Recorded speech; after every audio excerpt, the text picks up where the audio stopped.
The United States of America stands with the democratically elected government of Georgia. We insist that the sovereignty and territorial integrity of Georgia be respected.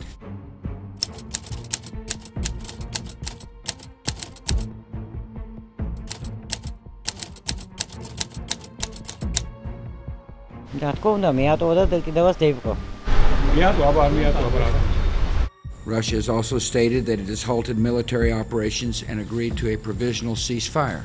Unfortunately, we're receiving reports of Russian actions that are inconsistent with these statements. We're concerned about reports that Russian units have taken up positions on the east side of the city of Gori.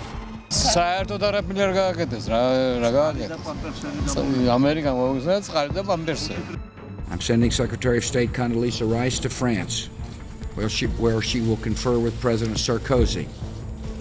She will then travel to Tbilisi, where she will personally convey America's unwavering support for Georgia's democratic government. I've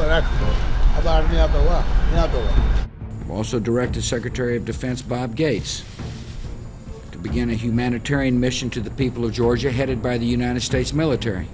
This mission will be vigorous and ongoing. A U.S. C-17 aircraft with humanitarian supplies is on its way. And in the days ahead, we will use U.S. aircraft as well as naval forces to deliver humanitarian and medical supplies. რუსული დეზინფორმაცია ამერიკის გაწეული ჰუმანიტარული დახმარების დაკნინებას წყლისა და პამპერსების ნარატივით ცდილობდა. რეალურად პროდუქტების ჩამოტანის გარდა სამხედრო თვითმფრინავებისა და გემების გამოყენებით ვაშინგტონი მოსკოვს შემაკავებელ სიგნალს უგზავნიდა. We didn't abandon Georgia at the time. We brought 2,000 Georgian troops back from Iraq on a U.S. military plane. We sent a ship into the Black Sea. We provided humanitarian assistance. There were no sanctions imposed because the Bush administration was in its last months. We were on the verge of an election. There was no interest in Europe for any sanctions. საერთო ჯამში ამერიკის საჰაერო ძალებმა 59 ჰუმანიტარული ფრენა შეასრულა. ვაშინგტონის დახმარება $15.4 მილიონ უტოლდებოდა და 1145 ტონას მოიცავდა. As we all know, Russia attacked Georgia in 2008. And the United States was not happy about that. And while we did not directly intervene in the war, we did certain strong things that told Moscow, stop, do not go any farther than you have. Do not go to Tbilisi. That was our interest then. Our interests have not changed in the ensuing 15 years. ომის დაწყების დროს ამერიკამ მეექვსე საზღვაო ფლოტი შავი ზღვის მიმართულებით დაძრა. ცეცხლის შეწყვეტის შემდეგ არსებული დაძაბულობის დროს კი ჰუმანიტარული დახმარება საქართველოში სამხედრო ხომალდებით შემოდიოდა.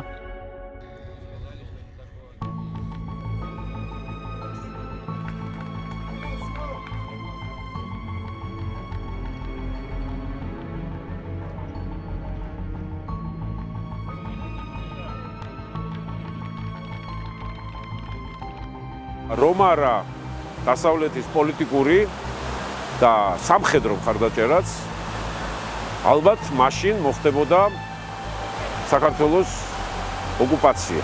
ყოველ შემთხვევაში შეცვლიდნენ მაშინდელ ხელისუფლებას და დააყენებდნენ თავის მარიონეტებს, პირდაპირ მარიონეტებს, ღიად პრორუსულ ძალებს.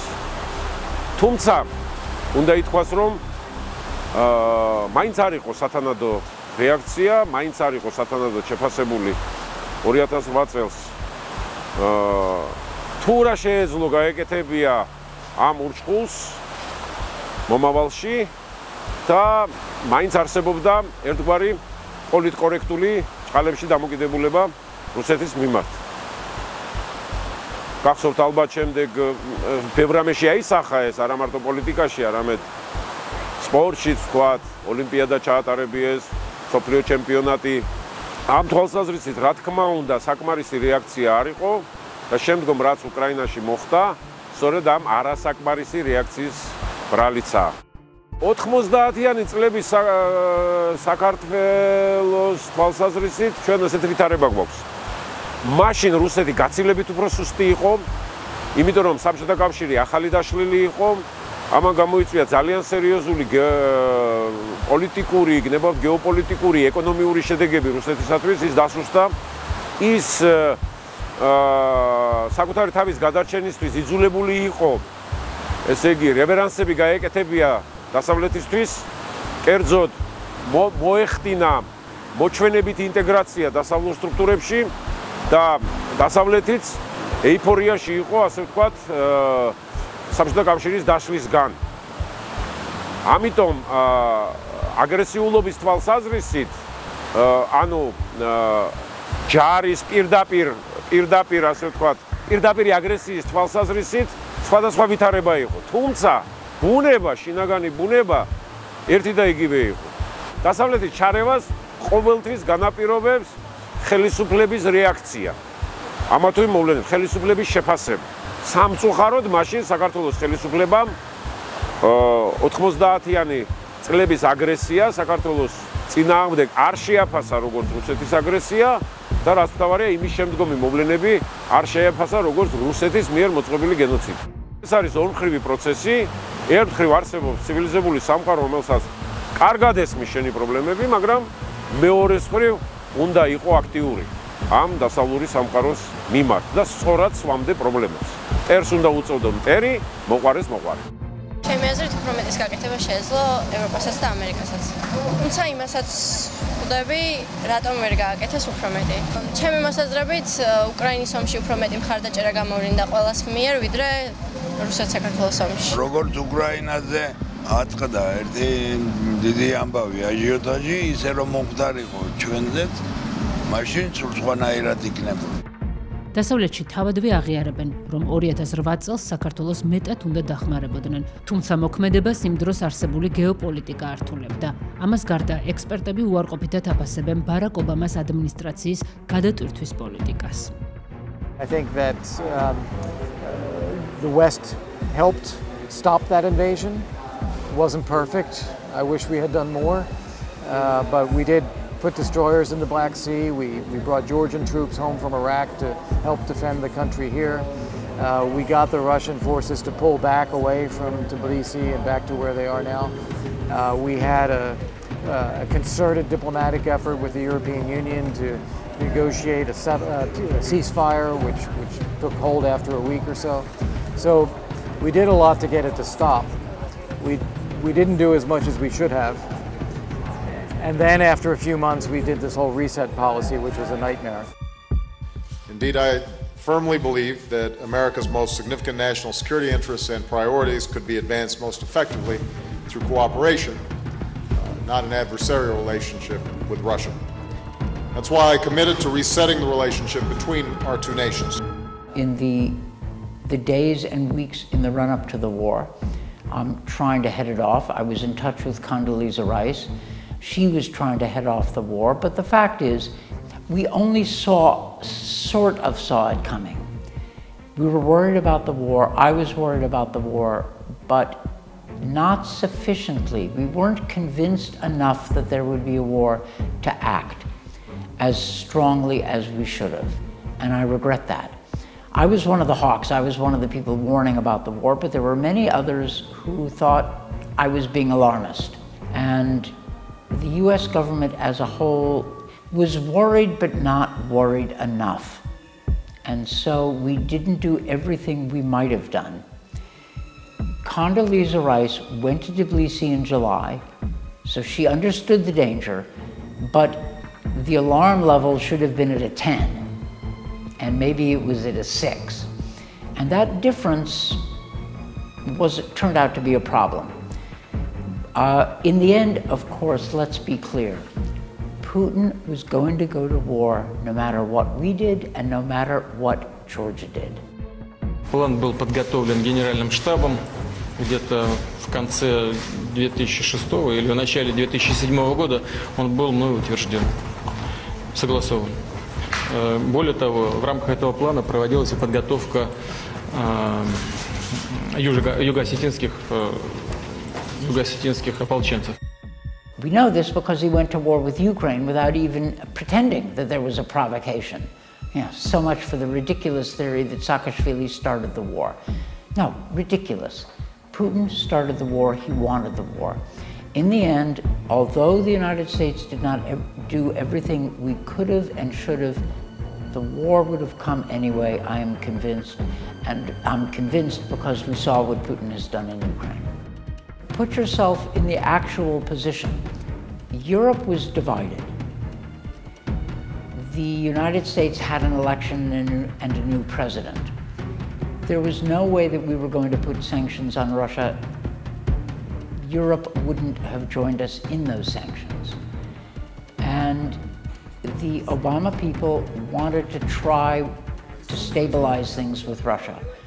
It didn't work out. That policy failed, but I understand why they did it. It was an honorable failure, by which I mean that once Putin attacked Ukraine, the Obama administration turned in the right direction, abandoned the reset, and started bringing troops into Poland and helped NATO bring troops into the Baltic states. This was the right policy, and I applaud the Obama people for it.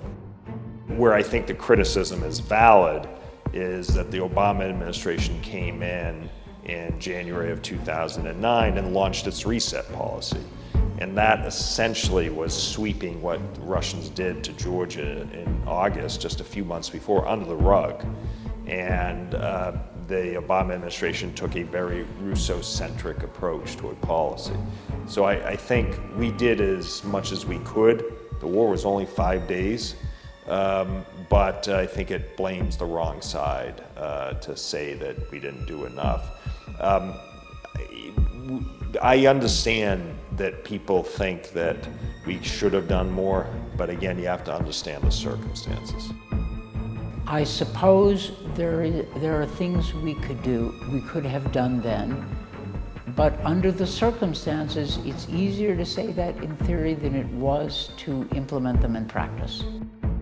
არა, რა თქმა უნდა, არ მიუტოვებია არც 2008 წლის ომში, არც მანამდე და, რა თქმა უნდა, არც მის შემდეგ. ყოველ შემთხვევაში ამას ვცდილობს.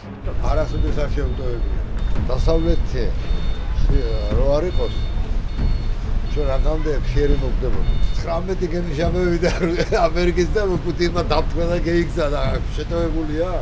არა, დასავლეთს არ მიუტოვებია არანაირად. იმ პირიქით ჩამოვიდნენ იქედან და დაგვეხმარენ. არ მიუტოვებია. დასავლეთს 2008 წელს საქართველო არ მიუტოვებია.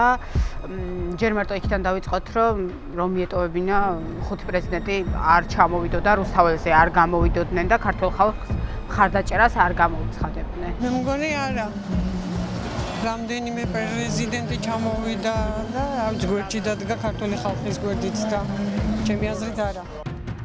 Russia's attack on Georgia merely proved what we had already known, that Russia could use its overwhelming military advantage to punish a small neighbor. But Georgia has survived. Its democracy will endure, its economy will be rebuilt, its independence will be reinforced, its military will in time be reconstituted, and we look forward to the day when Georgia's territorial integrity will be peacefully restored. Today, we are all Georgians.